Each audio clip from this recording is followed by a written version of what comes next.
तुम नंगे आए थे और नंगे ही जाओगे, तुम कमजोर आए थे और कमजोर ही जाओगे, तुम पैसे और सामान के बिना आए थे और तुम बिना पैसे और सामान के ही जाओगे।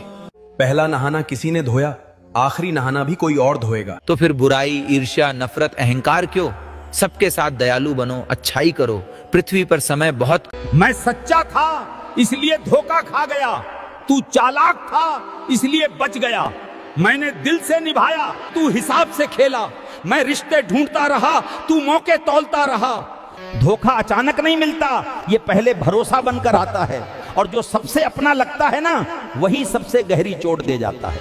आजकल लोगों के विचार कुछ इस प्रकार के हो गए हैं कि अगर कोई रो रहा है तो रोने दो, अपना क्या जाता है। लेकिन वहीं अगर कोई हंस रहा है तो पता करो वो इतना हंस क्यों रहा है, वो इतना सुखी क्यों है। आजकल लोग अपने दुख से नहीं बल्कि दूसरों की खुशी से दुखी हैं। राम का चेहरा देखो, न उसमें क्रोध है न अहंकार।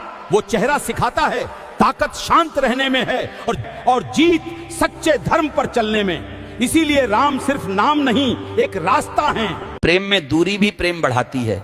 कृष्ण मथुरा चले गए, राधा वृंदावन में रह गई, फिर भी दोनों का प्रेम दिन दूना रात चौगुना बढ़ता गया। कृष्ण कहते हैं जो सच्चा प्रेमी है वो मेरे वियोग में भी मिलन का अनुभव करता है। दूरियां सच्चा प्रेम परखती हैं, नकली प्रेम तोड़ देती हैं। कड़वी है मगर बात सही है कि अपने वो नहीं होते जो तस्वीरों में आपके साथ होते हैं, अपने वो होते हैं जो तकलीफ में आपके साथ खड़े रहते हैं। भक्तों, इसीलिए दिखावे की नजदीकियों से हकीकत की दूरी ही अच्छी होती है। बोलो जय जय सिया राम। सबसे बड़ा अमीर कौन है पता है? अगर सुबह उठ के दवाई नहीं खानी पड़ती, अगर घर में कोई कोर्ट का नोटिस नहीं पड़ा और पुलिस आपके पीछे ना पड़ी हो, तो हाथ जोड़ के ऊपर वाले का शुक्रिया अदा करना मेरे दोस्त, क्योंकि आज के जमाने में सुकून की यही परिभाषा है। जय श्री राम। भक्तों, जब अपनों में ही गद्दार और चाल चलने वाले लोग मिले हुए हों तो मैदान में खड़ा शेर भी कुत्तों से बाजी हार जाता है। जो इंसान अपनों को ही नीचे गिराने में अपनी जीत समझ रहा है वो सच में बहुत गिरा हुआ है।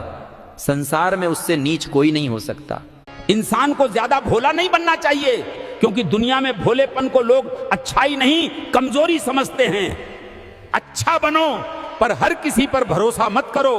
दिल साफ रखो पर आंखें खुली रखो, क्योंकि यहां सबसे ज्यादा धोखा वही देता है जो अपना बनकर पास बैठा होता है। औरत का दुश्मन दूसरी औरत नहीं, दिक्कत वो सोच है जहां तुलना शुरू हो जाती है।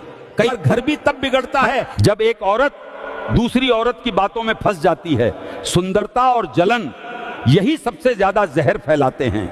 लेकिन जिस दिन औरत दूसरी औरत की खूबसूरती और बातों को दिल से न लगाए, उसी दिन उसका